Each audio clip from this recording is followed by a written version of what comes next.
everything that's delivered comes LTL. That means it's gonna come on a transfer truck and it's gonna be delivered curbside. They're not gonna drive down into your backyard, but they are gonna deliver it at the end of your driveway. So you need some equipment on hand to receive your pool package. John, what did we tell you needed to receive your pool kit?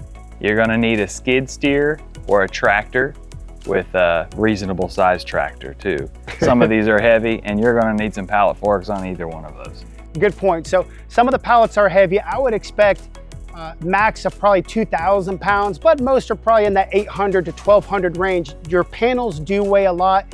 Now let's talk about getting those in and inventorying what you actually have. Now we've already taken all the packaging off, the box off of these panels so you can see, but before we did that, we checked all the corners.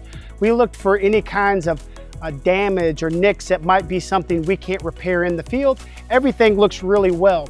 And again, you're gonna need your dig sheets. I know we've mentioned these several times, but it's important that you get your panel layout, and that's typically your first sheet.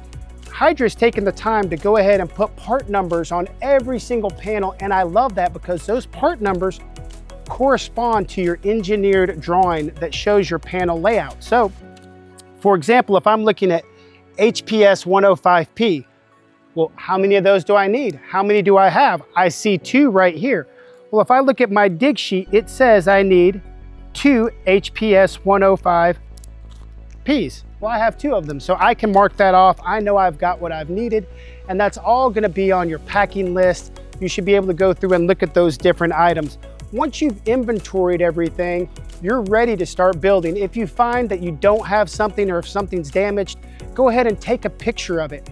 Write that damage on the bill of lading. Make sure you do that and send us all that information and we'll get those replacements right back out to you. Oh, I love that you have gloves. Don't forget, you definitely want to have gloves. These panels are heavy. I recommend 2 folks to move those around, and they do have some rough edges, so keep a set of gloves on hand. Let's go ahead and start setting panels and braces.